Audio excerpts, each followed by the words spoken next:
오늘 시간 우리가 계속해서 네 번째 시간인데요. 성경의 배경 속에서 성경을 이해해가자라는 의미로 우리가 12시대의 배경 속에서 이야기를 하고 있고요. 그래서 오늘 네 번째네요. 첫 번째 시간에 우리가 창조부터 출애굽 강야 시대까지 쭉 해서 살펴봤고, 지난 시간에 세 번째 시간에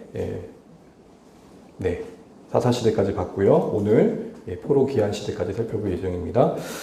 우리가 성경으로 다시 한번 분류해 보자면 창조부터 족장 그리고 출애굽 광야 시대 각각의 성경이 창세기와 그리고 출애굽기, 레위기, 민수기, 신명기로 분류가 되는 것을 봤습니다. 그리고 사사시대의 내용은 정복시대 내용은 여호수아가 있었고, 사사시대 내용은 사사기와 룻기, 특별히 우리 사사시대에 룻기가 포함된다는 것들 다시 한번 생각해 봐야겠습니다. 그리고 오늘 함께 나눌 내용이 이제 왕국 시대부터 해서 분열왕국, 그리고 포로 시대까지, 그리고 포로 귀환 시까지 나머지 구약의 역사들을 쭉 한번 훑어보겠습니다. 각각의 성경권마다 이야기할 것들이 참 많지만 오늘은 조금 굵직하게 흐름을 따라서 진행을 해보면 어떨까 싶습니다. 일단 우리 지난 시간까지 사사시대에 대한 이야기를 했었죠. 혼돈의 시간입니다. 자신이 각자 왕이 되는 시간이었죠. 자기의 소견대로 행하는 시간이었습니다. 사사기의 결말은 왕이 없다고 했지만 사실 엄밀히 말하면 왕이 없는 게 아니라 왕을 인정하지 않은 거였죠. 그런 의미에서 사사기가 혼돈이고 정말 안타까운 시간이었지만 하나님은 그 어두운 시대의 소망의 이야기를 이어가셨습니다. 기억나시죠? 바로 룻기입니다. 그 시대에 도저히 어울리지 않는 사랑과 회복, 헤세드의 이야기가 그 안에 담겨있기 때문입니다. 이런 이야기 속에서 우리가 기대할 수 있는 건 뭐였습니까? 하나님은 우리의 서로의 헌신과 인애 베푸는 삶을 통해서 일해 가신다는 거죠. 특별히 룻기에 직접적으로 하나님께서 어떤 일을 하셨다는 언급이 나오지 않습니다. 그런데 하나님의 일하심의 결과가 나타납니다. 그것은 결국 우리에게 묶어주신 관계 속에서 서로가 서로에게 인애와 헌신을 베푸는, 다시 말해 헤세드의 삶을 살 때 이루어진 일들임을 알게 됩니다. 더 나아가서 이들이 어떤 가정의 평범한 이야기인데 이 평범한 가정사가 구원의 이야기가 된다는 거죠. 그렇게 볼 수 있는 증거는 뭐였습니까? 바로 이 마지막 장의 족보입니다. 만약에 이 족보가 언급되지 않았으면 이 사사시대의 따뜻한 이야기 룻기는 그냥 휴먼 드라마 정도로 맞춰질 수도 있고, 또 고부간의 갈등을 풀어주는 이야기 정도로 맞춰질 수 있을 것입니다. 그런데 평범한 한 여인의 회복의 이야기가 서로의 돌봄과 사랑 속에 일어나는 이야기가 구원의 이야기가 될 수 있었다라는 사실 속에서 이 족보가 갖는 중요성을 우리가 생각해 보게 되는 것이죠. 왜 하나님께서는 이 나오미의 텅 빈 인생을 채우시는 이야기를 구약의 족보를 다윗으로 이어지고 또 예수님이 이루어지는 구원의 족보로 이어가고 계실까? 저는 시사하는 바가 참 크다고 생각합니다. 우리의 각자의 인생이 각각 다르지만 사실은 어떤 면에서 공통점이 있냐면 그리 다 유명하지 않습니다. 그럼에도 불구하고 우리가 각자의 삶을 사랑해야 될 이유는 그 평범한 일상이 하나님의 구원의 이야기를 써가시는 현장이 되고 있다는 것이죠. 지금 당장에 내 자녀와 또 내 남편, 내 아내, 내게 허락하신 삶의 자리에서부터 구원의 얘기를 써가길 원하신다는 것. 이거는 뒤에도 말하겠지만 구약의 결론도 맞닿아 있다는 사실을 보면 참 놀랐습니다. 이제 오늘 이런 모든 과정을 통해서 하나님께서는 사사시대의 어둠을 조금씩 밝혀가시는데 또 하나의 어떻게 보면은 예비 과정이 있었던 것들을 우리가 그 다음 보게 됩니다. 자, 오늘 본격적으로 보게 되면 왕국시대인데요. 이 왕국시대는 말씀드린 것처럼 하나님께서 계속 말씀하셨던 언약이 점진적으로 조금 진화되어져 가는 과정을 우리가 보이는데요. 왕국이 이루어지는 과정 속에 전조 과정으로 누가 등장하냐면 사무엘이 등장합니다. 사무엘 1장부터 7장까지 사무엘이 주로 주 지도자로 이제 등장을 하고요. 큰 흐름을 쭉 먼저 보게 되면 8장부터 끝장까지, 그러니까 사무엘상 대부분의 이야기는 누구의 얘기가 나옵니까? 사울이 왕인 이야기가 이제 등장합니다. 그리고 사무엘 하는 바로 다윗이 왕인 이야기. 그리고 열왕기상 11장까지가 솔로몬이 왕인 이야기가 나옵니다. 그래서 사울, 다윗, 이 솔로몬 세 왕이 통일 왕국 시대에 이르는 왕입니다. 그리고 나서 이제 분열왕국 시대가 일어나는데요. 이 언약을 배반한 자들의 어떤 결국이 뭐가 되느냐. 하나님의 언약, 그 토라를 어기고 말씀대로 살지 않은 이스라엘 운명을 이야기하고 있는데요. 기울어져가는 그들의 모습을 보면서 교훈을 해주십니다. 일단 분열왕국 시대에 등장한 내용을 보면 앞서 왕상 12장부터 왕하 17장까지 북이스라엘 얘기가 나옵니다. 이 북이스라엘 특징은 19명의 왕이 나오는데 왕조가, 그러니까 집안이 9번이나 바뀝니다. 그러니까 계속된 쿠데타의 연속인 거죠. 안정적이지 않았던 겁니다. 두 번째로 왕하 18장부터 끝장까지, 열왕기하 끝장까지 보게 되면은 바로 남유다의 이야기가 이어집니다. 여기서 20명의 다윗 왕조가 계속 이어지고 있는 내용들을 보게 됩니다. 그리고 나서 이제 포로 시대가 이어지는데, 이 포로 시대는 바로 이스라엘이 각각의 북이스라엘이 망하고 남유다가 망한 것과 함께 이루어진 일들이죠. 보시게 되면 이제 포로 기한 시대가 그 다음에 이어집니다. 포로 기한 시대 때는 에스라 1장부터 6장까지 해서 스룹바벨이라는 이야기가 나오고요. 그리고 이때가 1차 기한이 됩니다. 그리고 에스라 7장부터 10장까지 해서 에스라에 대한 이야기가 나오고 이게 2차 기한이 됩니다. 그리고 니에미야 1장부터 13장 전체 내용이 니에미야 이야기인데 이건 3차 기한에 관한 이야기가 나옵니다. 이 흐름 속에서 먼저 에스더는 여기 에스라 1장 6장 그 다음에 에스라 7장 10장 사이에 들어갑니다. 시기상. 그러니까 우리가 성경 순서로 보면 에스라, 니에미야, 에스더잖아요. 근데 역사 순서로 보면 에스라 사이에 에스더가 들어가고 그리고 니에미가 이렇게 진행되는 것입니다. 좀 더 자세히 보자면 일단 솔로몬 이후에 나라가 두 쪽으로 나뉘어지는 것은 930년부터 시작됩니다. 이렇게 나뉘어지게 됩니다. 이렇게 나뉘어지게 되는데 아이고 주여 괜히 눌렀다. 다시 시작해야 돼. 그래서 목숨 하나 생각하시고 섣부른 행동을 하면 안 되는데 이렇게 해서 왔습니다. 여기까지 왔고요. 아까 솔로몬 이후에 분열왕국이 몇 년이라고 했습니까? 뭐 모든 걸 외울 필요는 없는데 기본적으로 외워야 될 연도가 있어요. 몇 년이요? 930년입니다. 그리고 나서 앞서 북이스라엘이 망하잖아요. 그게 아수르에서 망하는데 몇 년일까요? 722년에 망합니다. 그리고 남유다가 망하는 시점이 586년입니다. 그리고 나서 에스라의 스룹바벨 1차 기한이 536년, 그리고 2차 기한이 458년, 3차 기한이 444년 이렇게 됩니다. 이 흐름을 조금 기억하는 게 분열왕국 시대 이후의 이 역사를 조금 여러분들이 연결 지어갈 때 되게 중요한 연결점이 됩니다. 조금 더 자세히 보자면 북이스라엘이 망한 것은 아수르 때입니다. 아수르의 정책의 특징 중에 하나는 뭐냐면은 공포정치. 그러니까 말 안 들어? 그럼 무조건 가서 그냥 엎어는 거예요. 그러니까 무조건 폭력정치. 길을 팍 죽여놓는 거죠. 여러분 길을 팍 죽여놓으면 나타나는 게 뭐죠? 나중에 항상 반란의 여지가 있는 거죠. 그 다음에 남유다가 망하게 된 나라는 어떤 나라입니까? 바벨론이죠. 바벨론은 그 제국 정책의 특징이 뭐냐면 제국을 흠모하게 만들었어요. 그래서 여러분 바벨론은 나라를 이렇게 점령할 때마다 엘리트층, 나름 그래 똑똑한 사람들을 이렇게 포로로 잡아가지고 바벨론을 친히 보여줬단 말이에요. 자 봐라 이게 우리나라다. 그래서 거기서 친히 교육을 시키고 바벨론 문화를 흡수하게 만들었던 것입니다. 조금 더 지혜로운 거죠. 억압보다는 이게 조금 더 지혜롭지 않습니까? 그래서 이 사람들을 통해서 바벨론을 전하게 만드는 거죠. 그리고 나서 이제 포로 기한 시대에 배경되는 나라는 바로 바사 페르시아입니다. 페르시아는 조금 더 진화됩니다. 포용 정책. 그래서 여러분 혹시 300이라는 영화를 보셨지 모르지만은 짐은 간대하노라 뭐 이렇게 멘트가 이제 거기서 나오는 거죠. 그 사람이 누굽니까? 바로 고레스 키루스입니다. 죄송해요. 제가 헷갈렸습니다. 바사의 첫 왕은 이제 긴데 왜 이 사람이 포용 정책이 이 나라가 있다는 것을 이야기할 수 있냐면 대형 박물관에 가보면 이 고레스입니다. 이 키루스 2세라고 합니다. 세계사에서는 키루스 왕의 원통이 있습니다. 이 원통을 번역해 보니까 어떤 내용이냐면 이런 내용입니다. 난 전쟁으로 다스리지 않는다. 나는 각 나라의 전통과 종교를 존중한다. 압제와 차별을 반대한다. 난 평화주의자다. 너희들이 내 제국에 소속될지 말지는 너희들이 결정해라. 그리고 고향으로 돌아가 뭘 지어라? 신전을. 이게 배경이 돼서 포로 기한 시대가 이제 열리는 복귀적인 역사적인 무대가 만들어지게 되고 스룹바벨의 시작으로 기한하게 되는 일들이 이루어집니다. 여러분 여기서 오늘 참 중요한 걸 보여. 하나님께서 역사에서 지금 개입하고 계시는 거죠. 근데 좀 참고적으로 세계사와 또 이 고레스 왕을 연구하는 분들은 이 문헌을 이렇게 평가합니다. 인류 최초의 인권 선언문이다. 그래서 당시 고대 근동의 사상으로 조금 좀 파격적이지 않습니까? 상당히 열려 있고 이런 분위기 속에서 바사 왕국이 진행이 되는데요. 참고적으로 이제 성경과 연관돼서 보면 성전 중단의 배경이 되는 왕은 감미세스고 성전 완공과 관련된 것은 다리오 1세입니다. 사실 스룹바벨이 함께 가서 성전을 건축을 시도했지만 한 16년 정도 멈추죠. 멈춥니다. 그때 배경이 되는 왕은 감미세스고 다시 다리오 1세가 등극하면서 성전을 지을 수 환경이 만들어지게 됩니다. 아하수에르라는 왕이 에스더와 관련되어 있습니다. 우리가 보통 세계사에서는 크세레크세스라고 되어 있습니다.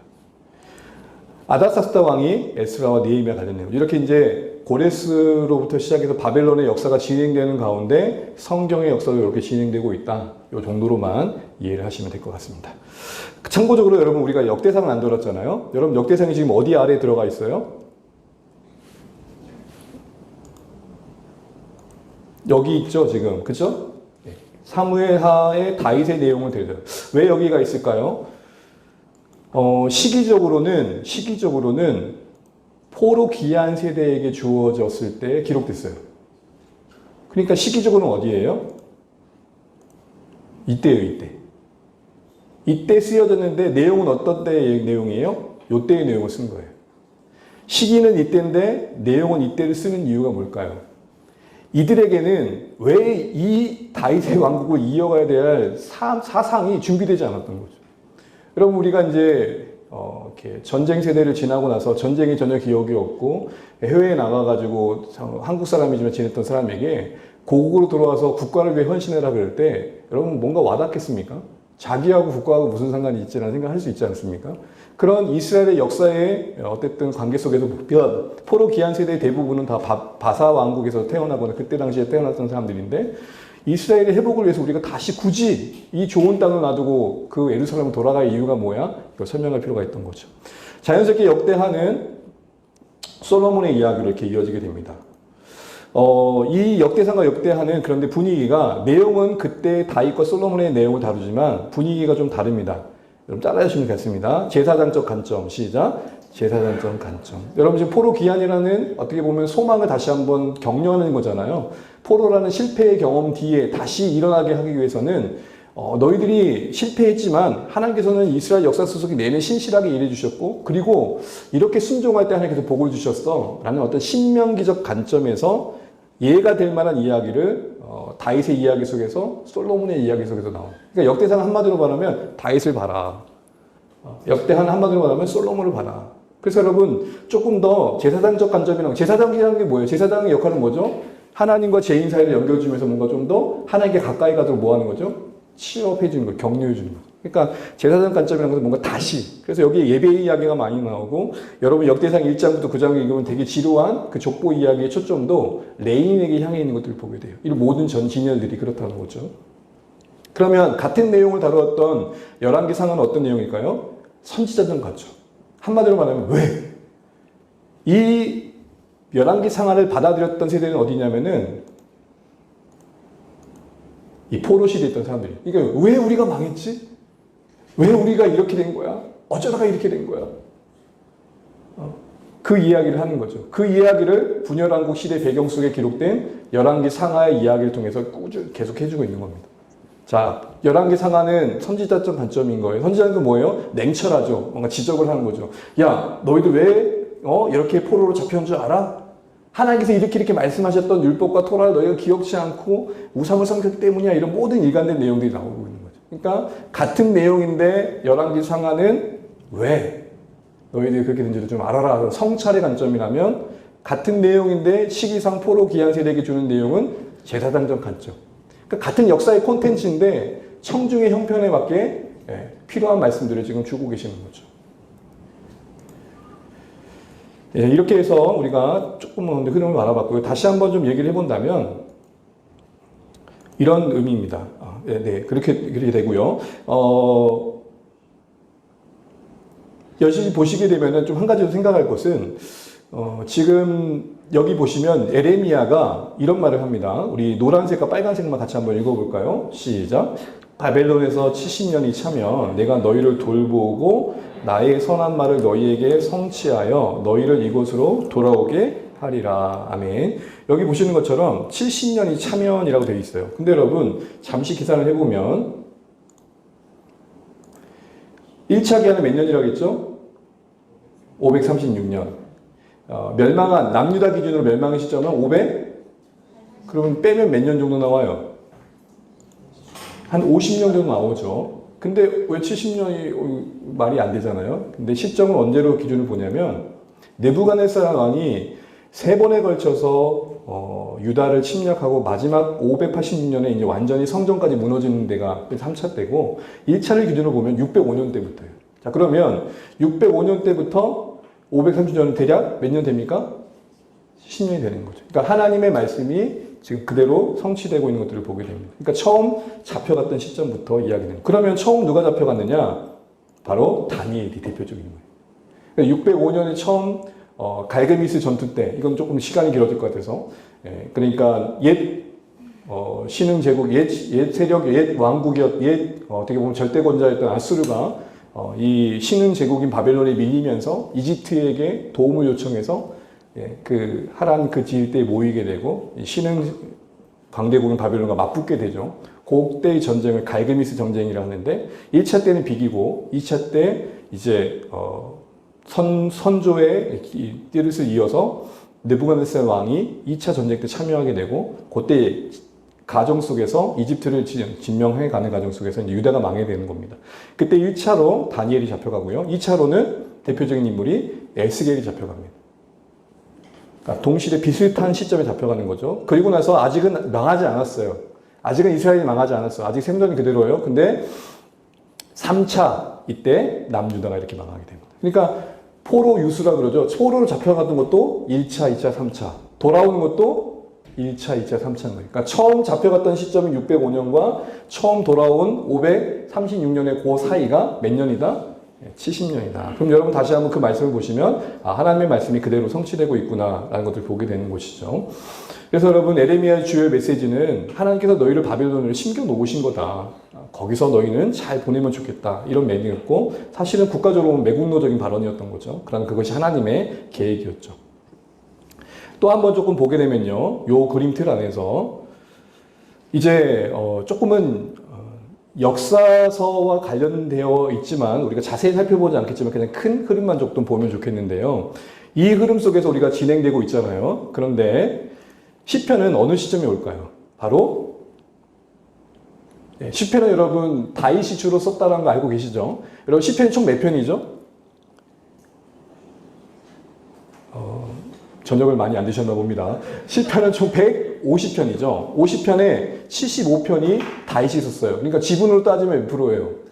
한 50% 정도 되는 거예요. 상당히 많은 분량을 쓴 겁니다. 근데 시편의 내용의 범위, 역사의 범위 어디까지 품고 있냐면 포로 기한 시대까지 품고 있어요. 그러니까 이렇게 이해하시면 돼요.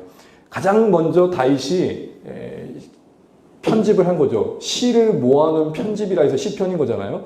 시를 모아놓고 이게 이렇게 발전되면서 포로 기한 시대까지의 내용들이 포함이 된 겁니다. 어느 누군가 최종 편집자가 됐겠죠. 그래서 여러분 시편을 읽다 보면은 우리는 창세기부터 역사의 끝자락까지 각각의 사건들이 다루어지고 있고 그 시대의 다양성은 우리에게 적합성으로 와닿아요. 무슨 말이냐? 시편을 쭉 읽다 보면은 우리의 삶의 여러 형편들이 맞닿아 있는 걸 경험하게 돼요. 그래서 어느 누군가는 시편의 가장 중요한 주석 중에 하나는 우리의 인생이다. 그러니까 우리 인생의 고난이 시편을 해석하는 키워드가 될 때가 참 많다라는 거. 그래서 여러분 저는 우리의 주안의 교회 첫 걸음 들을 때 우리 뭘로 시작했어요? 시편으로 이제 시작을 했던 거죠. 자, 그 다음에 아가서 그리고 잠언, 전도서. 이건 누가 편집한 걸 여러분 잘 알고 계십니까?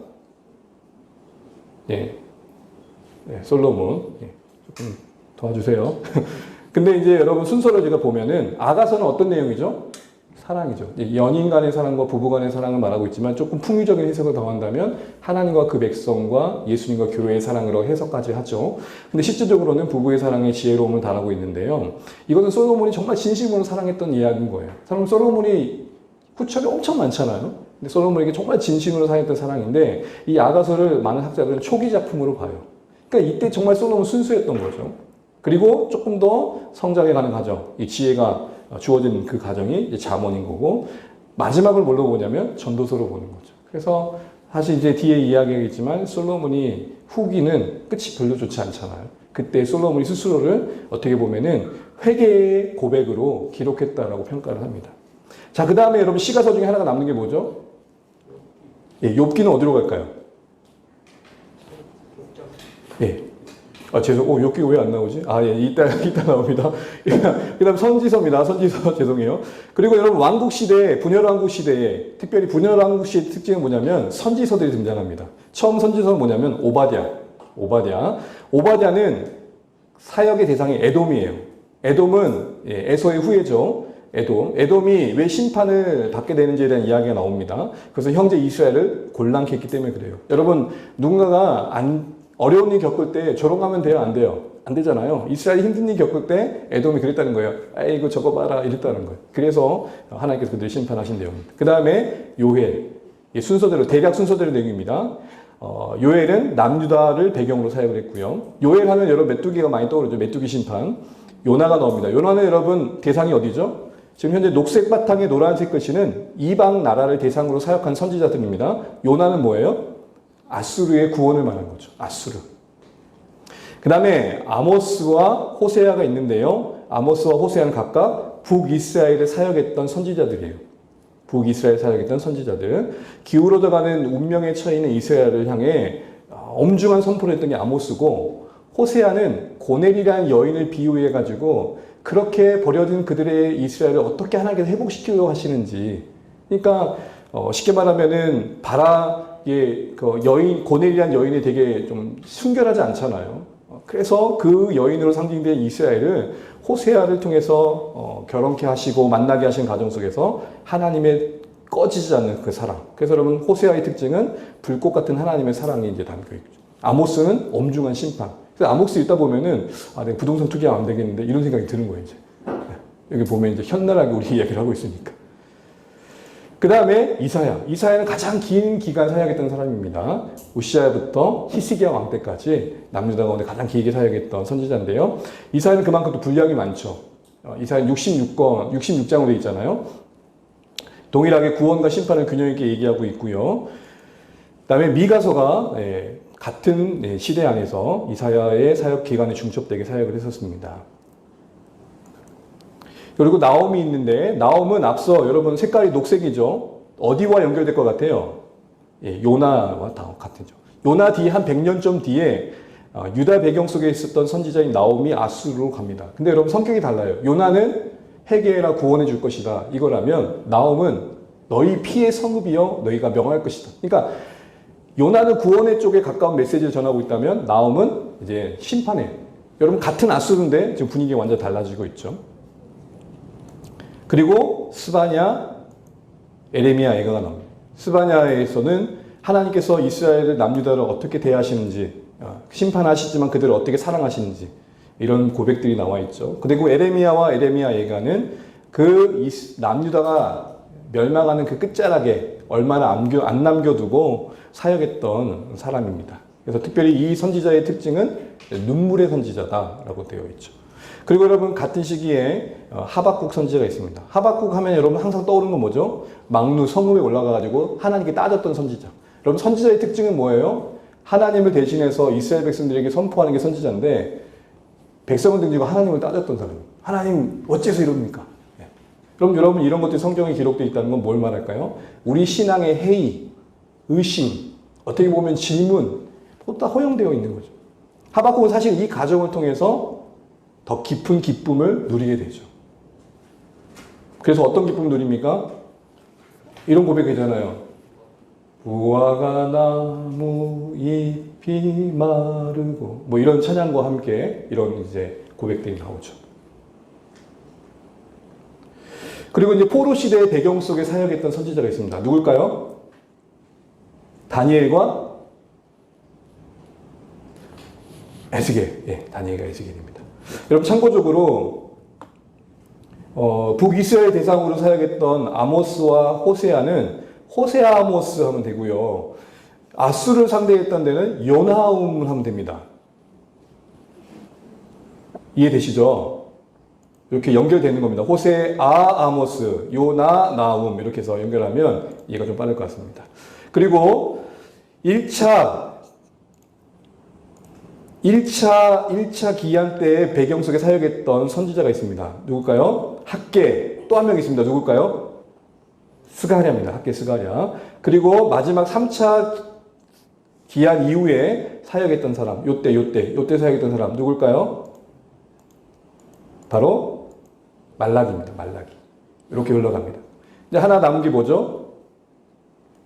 욥기죠. 욥기는 지금 여기 이제 안티오처럼 저기 족장 시대의 인물입니다.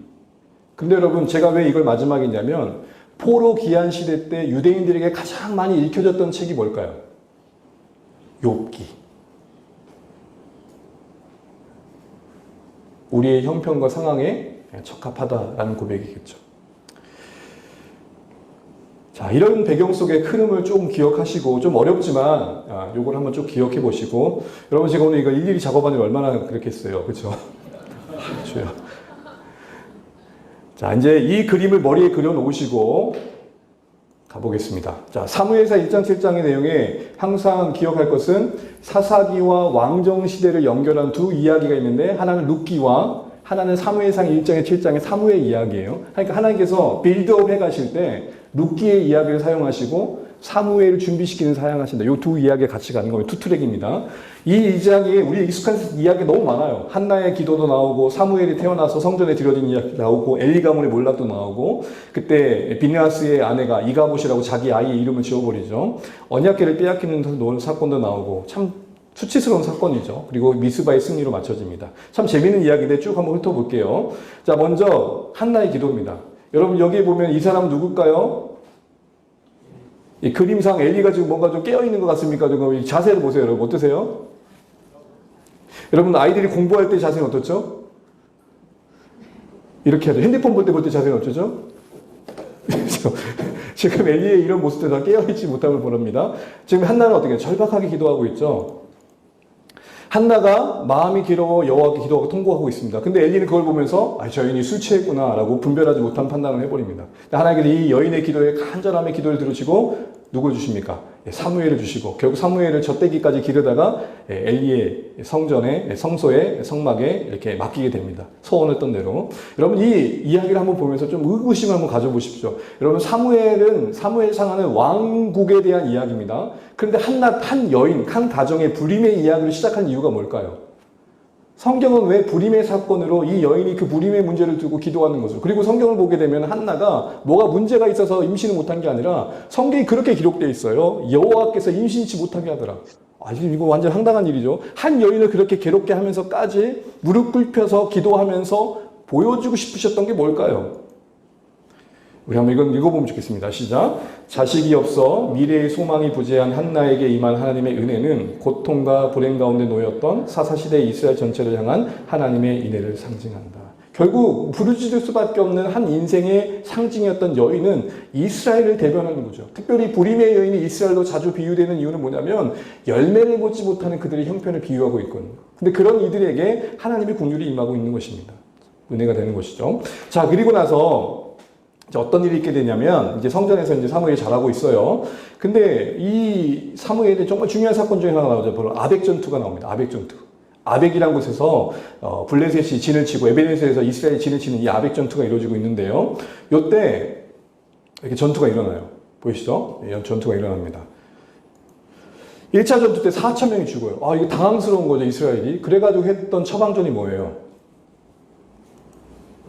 노란색만 읽어볼게요. 시작. 여호와의 언약궤를 실로에서 우리에게 가져다가 우리 중에 있게 하여. 딱 먼저 생각난 게 뭐예요? 실로에 있는 언약궤가 생각나. 실로로 얼른 가요. 가가지고 언약궤를 들고 왔어. 자, 그래가지고 술렁술렁 되는 거예요. 왜요? 일단 이스라엘은 언약궤가 온 순간 웬만한 응원단이 온 거 그 이상의 든든함이 생긴 거죠. 막 큰 소리로 막 외치니까 블레셋 진영에서 쟤들 뭐야? 뭐 하는 거야? 왜 그래? 왜 이렇게 술렁거려? 언약궤가 왔대. 벌벌 떠는 거예요. 왜죠? 이들은 알아요. 홍해를 가르신 분이 누구신 줄 알고 있고 요단강을 건너게 하신 분이 누구신 줄 알고 있다. 그때 항상 앞섰던 게 뭐예요? 언약궤잖아요. 그러니까 하나님이 함께 하시면 아는 거죠. 근데 여러분 보세요. 이렇게 언약궤를 들고 왔는데 블레셋이 물릴 수 있었잖아요. 근데 장군이 이렇게 말해요. 죽게 아니면 까무러치자. 가자! 그래서 가요. 결국 어때요? 결국 헛방이었어. 그래서 뭘 해요? 2차 때 4만 명이 죽어요. 3만 명이. 죄송해요. 3만 명이 죽습니다. 엄청난 인원이 전사하게 됩니다. 그리고 더 불행한 건 뭐냐면 언약궤를 뺏기게 돼요. 여기서 우리는 뭘 봐요? 이스라엘 민족은 언약궤를 뭘로 쓴 거예요? 그냥 부족 정도로 쓴 거예요. 이걸 미신적, 주술적 신앙이라 그런 거죠. 그렇게 볼 수 있는 이유가 여기 있습니다. 보세요. 분홍색 한번 읽어볼게요. 시작.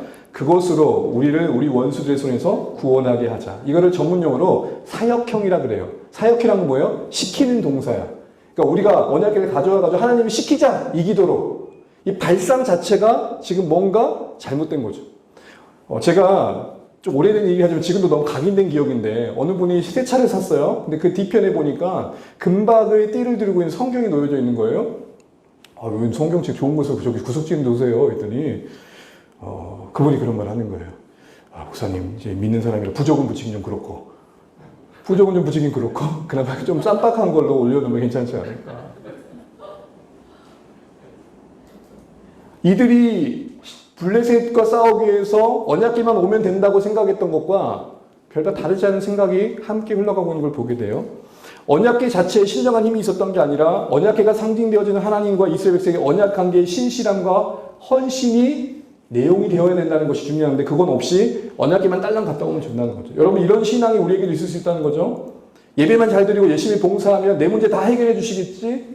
어쩌보면 그 열심히 기하지만 내용적으로는 하나님을 조종하거나 통제하는 내용이 있을 수 있다는 거죠. 근데 이거 어떻게 됩니까? 이제 블레셋 신나가지고 야 우리 신이 이겼다. 블레셋 신이 누구죠? 다곤 신이에요. 다곤 신이 이겼다는 거예요. 여러분 당시의 고대 운동은 여러분 상식적으로 알고 있지만 신과 전쟁이죠. 그러니까 민족이 이겼어요. 타이 민족을. 그러면 그 민족의 신은 지금 신 거예요. 우리 신에게. 그래가지고 어디다 데리고 가요? 이제 거기 신전에 놓게 되죠. 근데 이때 하나님께서는 그냥 두지 않고 싸우시죠. 자기 영광을 위해 자신이 지키십니다. 그러니까 여러분 우리 한 가지 생각할 것이 있는 게 우리가 하나님 지켜드리는 게 아니에요. 그래서 여러분 다곤 신전에 이들이 신전에 여호와의 언약궤를 뒀는데 뭔 일이 일어나 버리죠? 그 다음날 가봤더니 언약궤 다곤이 가만히 아무도 안 건드렸는데 번쩍 엎드린 거예요.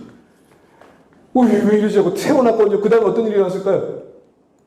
이제는 다시 못 세우도록 모가지하고 손목까지를 그냥 딱 이런 일이 일어나는 거예요. 놀랬죠. 그리고 나서 또 이어서 어떤 일이 일어나요? 독한 종기가 재앙으로 그 지역을 다 쳐버리는 거예요. 이게 무슨 일인가? 그리고는 문지방을 못 넘어요. 언약궤가 있는. 그래서 어떻게 생각할까요? 차선으로 뭘 하냐면 가드로 그들을 보내요. 언약궤를. 근데 가드 가서도 비슷한 일이 일어나요. 독한 피부병이 일어나요. 이거 안 된다 하고 또 에그론을 가요. 에그론 갔더니 피부병 때문에 죽는 사람이 더 많아져요. 그래서 결국 뭘 하느냐? 이들이 회의를 해요. 이거 안 됩니다. 언약궤가 우리 동네에 있으면 안 되겠습니다. 어떻게든 보냅시다 하고 보내는 방법을 고민하다가 이들이 이 정도 되면 여러분 여기서 보면 우리가 먼저 생각나는 거 있지 않습니까?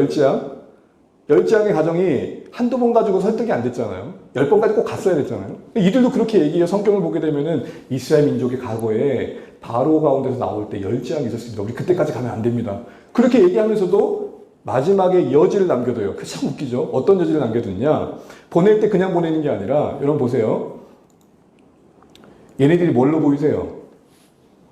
암소. 막 새끼를 낳은 암소. 여러분 막 새끼를 낳은 암소는 뒤에 소 가지고 울면 암소가 뒤돌아볼까 안 돌아볼까요? 막 방금 애기 낳으신 어머니 애기 울면 돌아봐요 안 돌아봐요? 이면 형제가 가겠지 막 이러고 있어요. 돌아보잖아요. 그러니까 어떤 시험을 한 거냐면은 막 새끼를 낳은 암소를 수레에 실어서 보내가지고 뒤에서 새끼가 음모하면 돌아볼 거 아니에요? 못 갈 거 아니에요? 이렇게 생각한 거예요. 만약에 이 소가 한 번도 돌아보지 않고 곧장 간다면 그 신이 한 거다. 근데 만약에 이 소가 가다가 뒤돌아보면 그건 우연이다.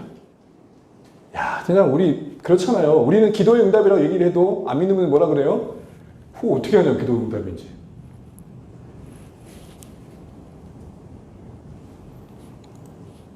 그래가지고 에그론에서 이제 베세메스로 이제 갑니다. 이렇게 온 거예요.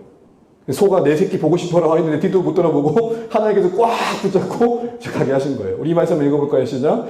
암소가 베세메스 길로 바로 행하여 데려러 가며 갈 때에 울고 좌우로 치우치지 아니하였고 블레셋 방백들은 베세메스 경세까지 따라가니라. 여기 보세요. 주목할 표현은 바로 같대요. 바로. 하나님 가서 가신 거죠. 그리고 나서 이스라엘 백성들이 이 언약궤에 무지했던 게 또 나타나요. 언약궤를 뭐 해요? 라면 끓일 때 뚜껑 열어보는 것처럼 이 무엇이다냐고 열어보다가 어떻게 됐어요? 5만 70명이 죽었대요. 여기서 이 5만 명이 가로가 쳐진 것은 사본상 5만이라 안 한 데도 있는데 저는 생각할 땐 70명인 것 같아요. 당시에 살아봤자 5만 명은 안 됐을 것 같고 번역상 어쨌든 이렇게 오류가 있을 수 있는 거죠. 원문의 오류가 아니라 사본의 오류입니다. 그리고 나서 기랏 여하림으로 보내죠. 그리고 20년이 조용히 이제 지나갑니다. 그리고 나서 이제 이걸 누가 해결해요? 예루살렘으로 누가 옮기죠? 다윗이 힘주면서. 더 리얼한 장면이 있었는데 좀 아이들 위해서 베옷을 입고 그냥 보일 때까지. 그래서 누가 비웃죠? 이 비웃는 여인의 이름이 뭐죠? 미갈이 비웃죠. 그래서 이 여인이 저주를 받죠. 이제 사무엘이 본격적으로 사역을 시작하는데요. 사무엘은 길갈과 베델, 미스바 이렇게 순회하면서 사역을 하고 있었습니다. 그런데 블레셋 수비대가 미스바에 이스라엘이 모였다는 소식을 들어요. 그리고 나서 점령하러 옵니다. 그때 여호와께서 어떤 은혜를 베푸시냐? 큰 우레로 블레셋 군사들을 다 진멸하시는 사건이 나옵니다. 그리고 나서 여기에 세워진 돌이 뭐냐? 바로 에베네셀. 여기까지 해서 이제 사무엘 사역이 나오게 됩니다. 여호와께서 블레셋 사람에게 큰 우레를 바라여 패하게 하셨던 장면이 나옵니다. 이처럼 하나님께서는 사무엘을 통해서 이스라엘을 좀 더 신앙 중심으로 셋업하고 가시는 가정들이 보입니다. 그런 가운데 왕을 구합니다. 이들은 이 미스바의 승리를 경험하고도 제대로 못 배운 거죠. 하나님으로 충분하다는 것을. 그래서 또 왕을 요구해요. 결국 누가 왕이 되죠? 사울이 왕이 됩니다. 다 아시는 내용이니까. 근데 여러분 사울이 실패한 이유가 뭐죠? 두 가지 결정적인 사건이 있었는데요. 첫 번째 사건은 뭡니까? 부득이하게 번제를 드린 거죠. 부득이하게. 이 부득이하게. 사무엘이 오기를 기다렸다가 블레셋하고 지금 전쟁해야 되는데 안 오면 안 되는데 하고 있다가 조급한 마음에 먼저 번제를 드렸어요. 여기에 대해 사무엘이 뭐라고 하죠? 왕이 거기 한번 읽어볼까요? 시작. 왕이 망령대행을 행하였도다. 왕이 왕의 하나님 여호와께서 왕에게 내리신 명령을 지키지 아니하였다. 선을 넘어버린 거예요. 사울은 자신이 왕이지만 신정 속에서 왕정임을 잊었던 거예요. 이스라엘 독특함은 왕정이긴 했지만 신정 속에서 왕정이었던 거죠. 또 하나의 특징, 여러분 너무 잘 아시는 사건이 나옵니다. 어떤 사건이 나오죠? 우리 빨간색만 읽어보겠습니다. 시작. 순종이 제사보다 낫고 듣는 것이 수양의 기름보다 나으니. 아멘. 어떤 일이 있었습니까? 아멜렉을 진멸하라고 했는데 아멜렉을 진멸하지 않고 전리품을 취하죠. 그리고 가니까 양소리가 들리고 소소리가 들려요. 그랬더니 이 사울이 뭐라고 얘기하냐면 21절 한번 읽어볼까요? 시작. 다만 백성이 그 마땅히 멸할 것 중에서 가장 좋은 곳으로 길갈에서 당신의 하나님 여호와께서 제사하려고 양가소를 끌어왔나이다 하는지. 지금 누구에게 핑계대고 있어요? 누구에게 핑계를 넘기고 있죠? 백성에게. 자기가 선택한 거고 자기가 명령한 건데 사무엘이 물으니까 누구에게 변명을 넘기고 있어요? 백성 때문에 그랬다. 여러분 우리 아이들을 혼내면은 처음부터 인정하지 않잖아요. 뭐라고 해요? 형 때문에 그랬다고, 오빠 때문에 그랬다고, 누나 때문에 그랬다고. 인간의 본능인 거죠. 어쨌든 백성에게 넘기는데 사무엘은 결국 이렇게 말합니다. 이걸 통해 하게 된 거죠. 자, 사람들의 소리보다 하나님의 소리가 더 크게 들려야 되는 거 아니냐 이 얘기를 하는 겁니다.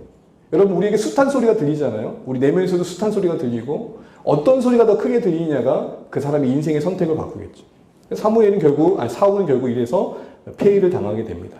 여러 이야기들이 있지만 그리고 나서 다윗이 골리앗을 넘어뜨리게 되고 여인들이 노래를 부르는데 이게 지금 문제가 되죠. 이 여인들이 뭐라고 부르죠?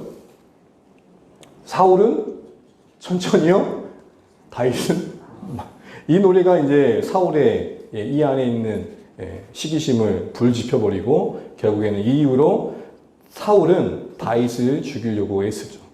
그리고 나중에는 추한 모습까지 보입니다. 신접한 여인에게 가가지고 사무엘을 불러오는 일까지 해버리죠. 결국은 안타깝게 죽습니다. 이거 이제 다윗의 이야기가 사무엘하에 나오는데요. 다윗의 이야기를 굳이 이 사무엘하를 한 그림으로 그리자면 이렇게 됩니다.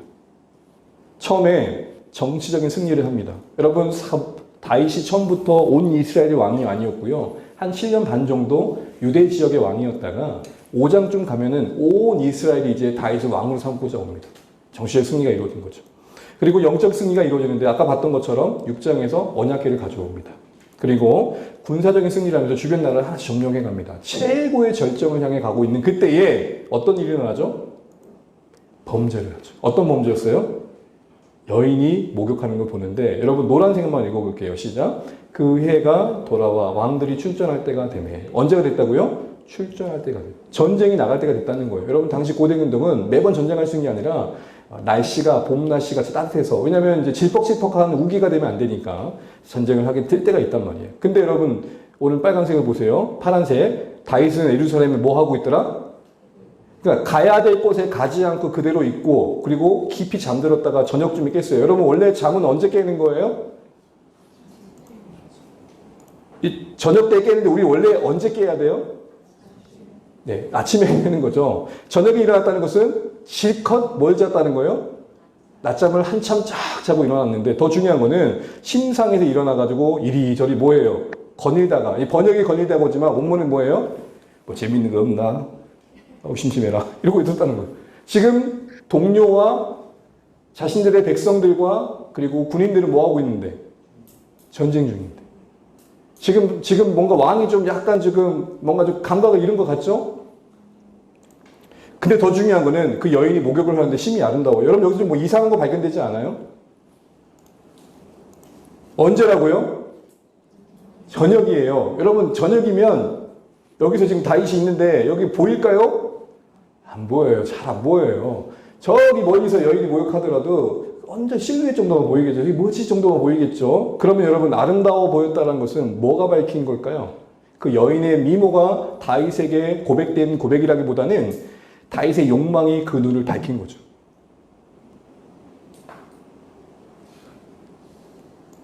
결국 이 일로 인해서 다윗의 가문과 국가는 추락하게 됩니다. 가정 환란을 겪게 되죠. 대표적으로 암논이 다말을 범하는 가운데 압살롬이 암논을 죽이게 되죠. 그리고 압살롬이 칼을 갈고 있다가 반역을 일으키게 됩니다. 국가적 위기로까지 흘러가게 됩니다. 물론 정리는 됩니다. 그러나 국가적인 이 위기까지 해서 점점점 날아갑니다. 근데 시편의 많은 부분은 언제 나왔을까요? 요때. 다윗의 많은 시편들의 시제를 보게 되면 역사가 나오잖아요. 언제 많이 나왔을까요? 요때. 도망갈 때, 사울에게 도망갈 때, 그리고 더불어 압살롬에게 도망갈 때, 광야의 시간들. 결국 여러분 시편은 고난 가운데 만들어진 고백인 것이죠.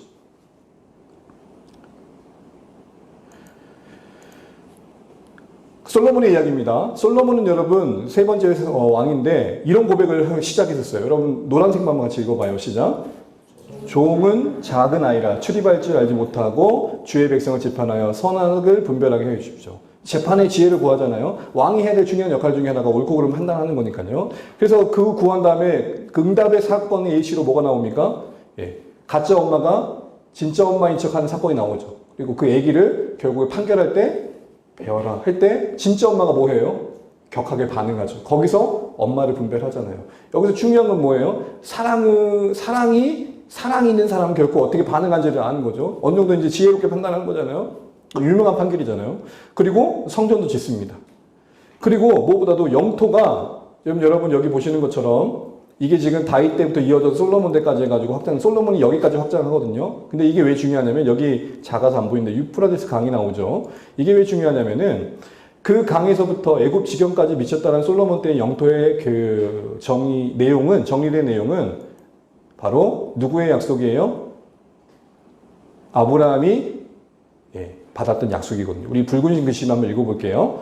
이 땅을 애굽에서부터 큰 강 유프라테스까지 내 자녀에게 주는 그대로 지금 뭐예요? 성취되었음을 보여주고 있는 거죠. 여러분 이런 깨알 같은 흔적들은 하나님께서 지금 계속해서 역사 속에서 함께하고 계시고 이루어가고 계심을 보여주는 거죠.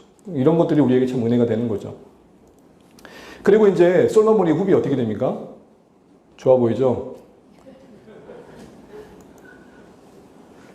붉은 글씨만 읽어볼게요. 시작.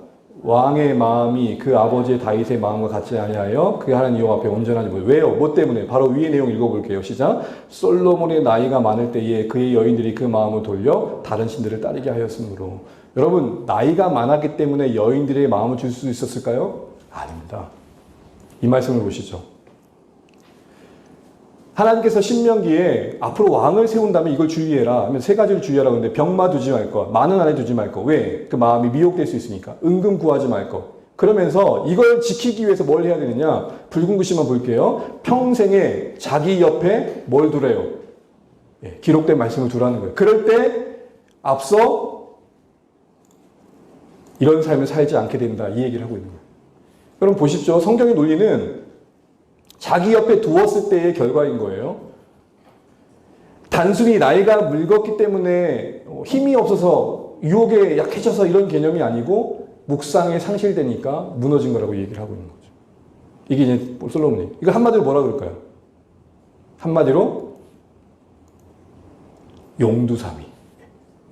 여러분 처음 보세요. 저는 어린아이입니다. 미숙합니다. 지혜를 주십시오. 그래서 1,000번제를 드렸던 솔로몬이 점점 그 지혜가 부해지고 부가 많아지면서 오히려 가진 게 그를 걸려 넘어뜨리게 하죠. 차라리 결핍이 있었으면 더 엎드렸을 텐데 부와 명성이 더해져 갈수록 그는 오히려 나락으로 향하는 걸 보게 됩니다. 이게 바로 솔로몬이었습니다. 이렇게 해서 결국에는 나누죠. 솔로몬의 나누어진 마음이 결국 분열한 국을 만듭니다. 그래서 영적인 이유는 솔로몬의 영적 타락이 바로 이 이후의 분열한 국의 가장 중요한 이유가 되고 그 외에 다양한 이유들이 있는데 솔로몬이 어디서부터 감을 상실했냐면 여러분 처음에 지혜를 구하고 그 지혜의 응답으로 주어졌던 상징적인 사건이 정말로 가냘픈 여인의 억울함을 호소화를 들어줬던 거잖아요. 근데 뒤에 갈수록 12지파라는 행정지역을 놔두고 임의로 12지역을 총괄하는 지도자를 세우고 세금을 더 걷기 위해서 행정구조를 바꿔버려요. 결국 지금 뭐가 목적이 된 거예요? 조세를 더 확실하게 하기 위한 방법으로 행정을 동원되는 거죠. 결국 그래서 여러분 뒤에 솔로몬 아들로 세워진 그 다음 왕이 누구였죠?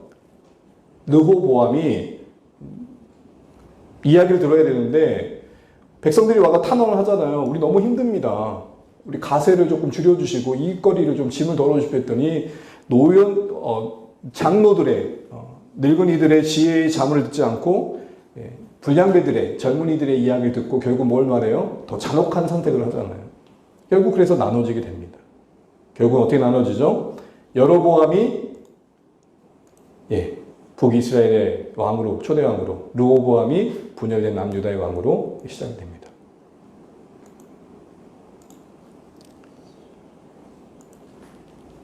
근데 여러분 여로보암에 근심이 있었습니다. 근심이 뭘까요? 지금 이 사람들이 어디로 가는 것 같아요, 여러분? 이분들이 지금 어디로 가는 것 같아요? 유대인들은 3번 정도 하나님 앞에 머물러야 되는 절기가 있죠? 그 절기를 따라서 지금 성전으로 가는 거예요. 그러니까 여로보암이 고민이 되는 거예요. 뭐가 고민될까요?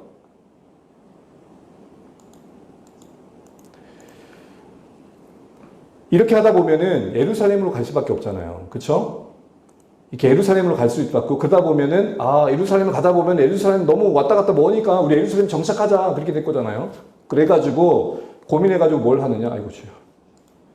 뭘 하느냐? 단과 보이시죠? 단과 베델. 아이고 아래쪽 하네. 베델 갑것에 송아지를 세워요. 금송아지. 그리고는 이렇게 말해요. 너희가 다시는 예루살렘에 갈 필요 없다. 그냥 단하고 베델 가서 제사하면 돼.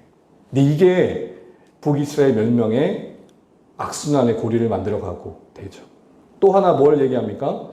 레위 자손이 아니라 보통 백성 중에 제사장을 임의로 세워버려요.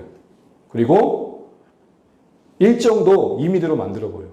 여기 보시면 자기 뭐라 그래요? 마음대로. 이 말이 그래서 만들어지게 됩니다. 이거 한번 읽어볼까요? 시작. 여호와의 보시기에 악을 행하되 여로보암의 길로 행하며. 그래서 여러분 열왕기상을 쭉 읽어가다 보면은 북이스라엘 왕이 특별히 여로보암의 길을 따라 행하며 라고 할 때 무슨 문제를 지금 계속해서 해결하지 않고 있는지를 여러분이 보게 되는 거죠. 편리성이 만든 혼합주의 신앙인 거죠. 그만큼 편리가 신이 되어진 세상을 또 우리는 생각해 보게 됩니다. 포로 시대에서 한번 생각해 볼 것은 다니엘과 에스겔인데 여러분 포로 시대 때 두 사람이 등장하잖아요. 한 사람 다니엘. 다니엘은 1차 포로 때 잡혀갔고요. 다니엘 이름은 하나님은 나의 재판정입니다. 그 일은 그때로 열국을 심판하신 하나님에 대한 이야기를 이 안에 담겨놓고 있습니다. 여러 이야기가 있죠. 풀무불에 친구들이 들어가는 이야기, 사자불에 들어간 이야기, 무엇보다도 금, 신상, 은, 동, 철 이렇게 해가지고 제국을 상징하는 그런 그림들을 보게 되죠. 느부갓네살 왕이 또 이렇게 꿈을 해석하는 이야기들 속에서 하나님께서 결국에는 역사의 주관자이심이 드러납니다. 근데 여러분 다니엘은 지금 어디 여기 있고요. 그 다음에 또 누구 나오죠? 에스겔. 죄송해요. 2차예요. 2차 포로로 등장합니다. 에스겔의 이름 뜻은 뭐죠? 강하게 하시다. 그래서 여러분, 에스겔이 진짜 제가 봤을 땐 사역자 중에 제일 짠한 것 같아요. 왜냐하면 사역하다가 자기 아내도 죽거든요. 그것마저도 메시지가 되거든요. 이 하는 모든 행동의 예언적인 행동들은 다 뭐냐면은 뭐 머리를 밀고 이렇게 해가지고 400 며칠 동안 이렇게 쓴 것을 보고 있고 이런 모든 행동들이 다 뭐냐? 우리 다 이렇게 포로로 잡혀간다. 그러니까 빨리 정신 차려라 이런 거거든요. 또 에스겔의 골짜기 현상도 소망의 얘기를 보면서. 근데 여러분 제가 드리고 싶은 말씀은 뭐냐면 동시대에 비슷한 시대에 비춰 왔는데 다니엘은 어디에 있어요? 궁궐에 있어요. 에스겔은 어디에 있어요? 그바야 강가. 그러니까 그바야 강가에서 그 발 담그고 있다가 계시를 얻는. 그래서 여러분 뒤 옆에 보시게 되면은 여기에 모여있는 포로로 잡혀있는 난민들 유프라데스 강변에서 함께 노역을 했던 이스라엘 백성들과 함께 덩그러니 던져져 가지고 하나님의 계시를 보고 거기서 소망을 말하고 있는 다니엘은 뭐하고 있어요? 궁정에서. 같은 시대인데 하나님의 뜻을 따라 사역하는 현장이 천차만별이에요. 우리는 다니엘을 보면서 성공했다 그러지만 에스겔을 보면서 성공했다는 말 안 해요. 그렇잖아요. 다니엘을 제가 볼 때 교회 다니면서 다니엘처럼 되게 해달라는 기도를 많이 들어봤던 것 같아요. 그래서 요즘 다니엘 학습도 있잖아요. 에스겔 학습법은 없어요. 여러분 에스겔처럼 공부하면 공부 못해요. 생각이 많아져요.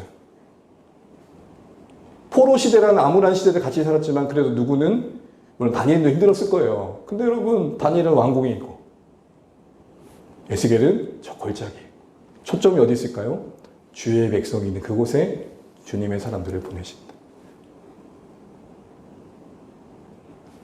이거 보지 못하면 우리 자꾸 다니엘처럼 되게 해달라고 기도할 것 같아요. 다시 정리하면 이렇게 포로 시대를 마치고 귀한 시대에 여러분 스룹발벨 그리고 여러분 스룹발벨 때 뭐 하죠? 성전을 짓게 되죠. 에스라 때 말씀을 가리키게 됩니다. 느헤미야 때 성벽을 짓게 됩니다. 그리고 그 사이에 누구 이야기라고요? 에스더. 여러분 에스더 이야기를 잠깐 하면은 에스더는 루터가 에스더도 성경이냐라고 할 정도로 하나님의 하자가 아무것도 안 나와요.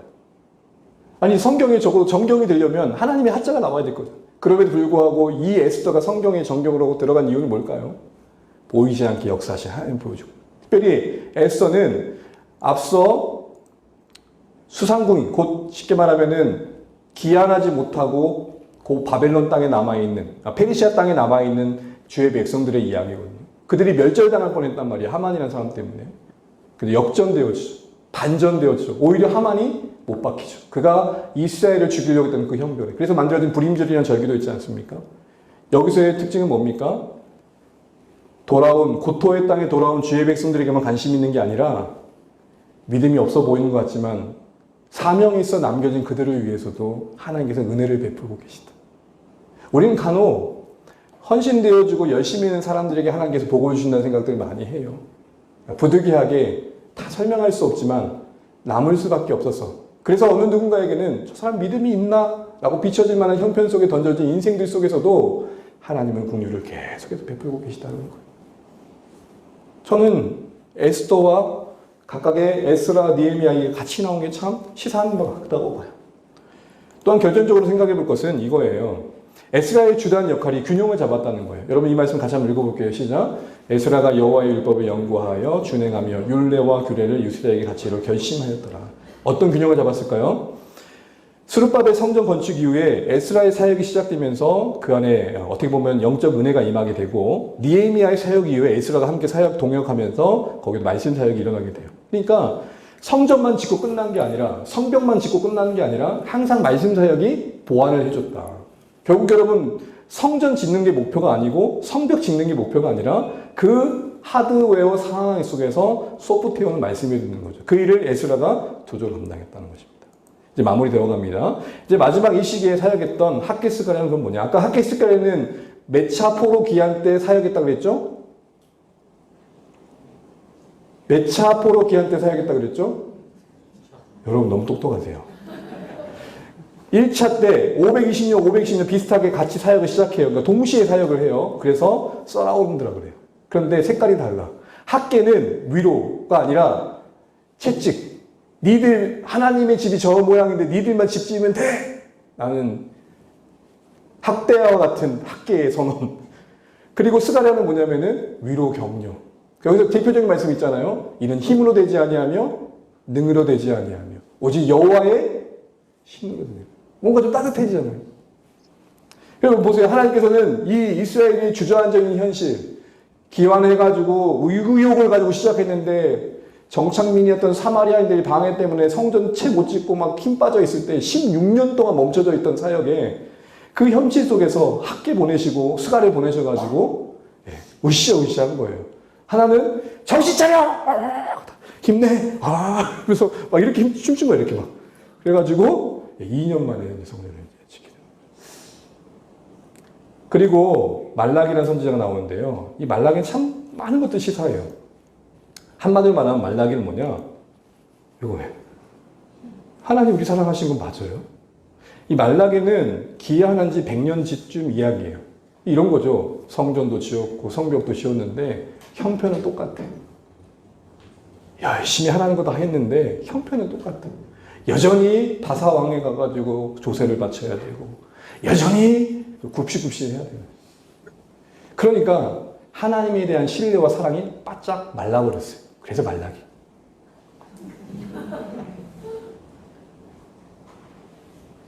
말라기는 그런 뜻은 아니고요. 말라기는 나의 사자란 뜻인데 결국 하나님께서는 말라기에 소망을 주십니다. 그 마지막 끝자락에 하나님께서 소망의 메시지로 마무리하셔요. 그러나 이 말라기의 전반적인 내용은 논쟁이에요. 이런 거예요. 첫 번째, 하나님 우리 사랑하신 거 맞나요? 거기에 대해서 하나님께서 말씀하시요. 내가 너희를 이렇게 사랑했다. 하나님 이렇게 섬기는 게 무슨 소용이 있나요? 이렇게 하나님께서 복을 주실 것이다.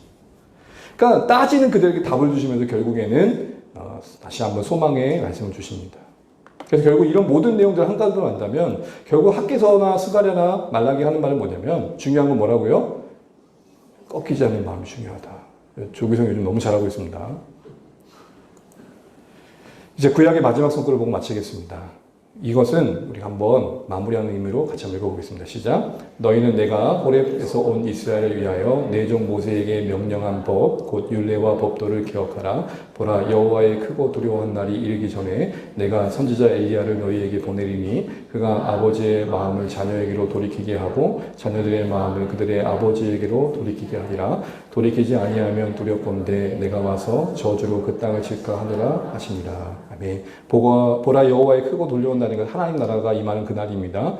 선지자 엘리야는 누가복음 10장 17절에 보게 되면 세례 요한을 통해 성취대가 되고 주님이 오시기 앞서서 그 오시는 길을 예비한 자를 엘리야로 비유되어지는 세례 요한의 사역이 이제 성취의 말씀으로 이루어집니다. 마음을 돌이키게 한다라는 거죠. 결국 하나님께로 갈 준비를 시키는 회개의 사역을 한다라는 이 말입니다. 근데 여러분 저는 이 말을 좀 보면 좋겠어요. 그 유구한 구약의 역사의 마지막이 아빠가 자녀한테 마음을 두는 거고 자녀가 아빠한테 마음을 두는 거예요. 우리는 하나님 나라를 너무 크게 생각해요. 하나님 나라를 위해 산다 그러면 저 엄청 대단한 사역들만 해야 된다고 생각해요. 구약의 마지막 하나님 나라의 회복은 어디서부터 시작된다는 거예요? 우리의 마음의 변화가 근본적이지만 그 마음의 대상은 누구예요? 아빠인 내가 자녀를 언약의 관점에서 바라보는 데서부터 자녀인 그가 부모님을 섭리 가운데 바라보는 시작에서 믿음의 관계 속에서부터 그 나라가 시작되어진다 이 얘기예요. 저는 구약의 말씀이 뭔가 대단한 엄청난 선포가 아니라 아버지의 자녀의 마음에서의 변화에서 시작된다는 것이 주는 시사점이 있다고 봅니다. 여러분 하나님 나라를 미리 바라봤던 구약의 말라기 선지자는 주님 오실 때 이루어진 일들이 바로 우리 각각의 가정에 가장 가까운 관계에서부터 이루어질 일들임을 말하고 있는 것이죠. 여러분 가정을 넘어서 정말 나의 삶의 자리에서부터 내가 마음으로 대해야 할 그 누군가의 관계의 변화에서부터 시작될 일이라는 것입니다. 우리 이 말씀을 기억하시면서 결국은 하나님의 법을 기억하고 그 말씀을 따라 내게 가까이 주어진 관계 속에서부터 그 하나님의 마음으로 살아내는 삶이 결국은 구원의 모습임을 기억하면 좋겠고, 그것이 구약이 우리에게 결국 하고자 하는 마지막 결론입니다. 이건 우리는 힘으로 이룰 수 없습니다. 그래서 하나님께서는 묵묵히 다시 한번 그 일을 이루실 일들을, 약속하셨던 일들을 이루실 일들을 준비하시죠. 그게 바로 중간기인데, 이 내용과 복음서는 다음 주에 이렇게 해서 마무리하도록 하겠습니다. 그래서 여러분, 말라기까지 구약의 내용을 살펴봤습니다. 끝! 하십니다. 고생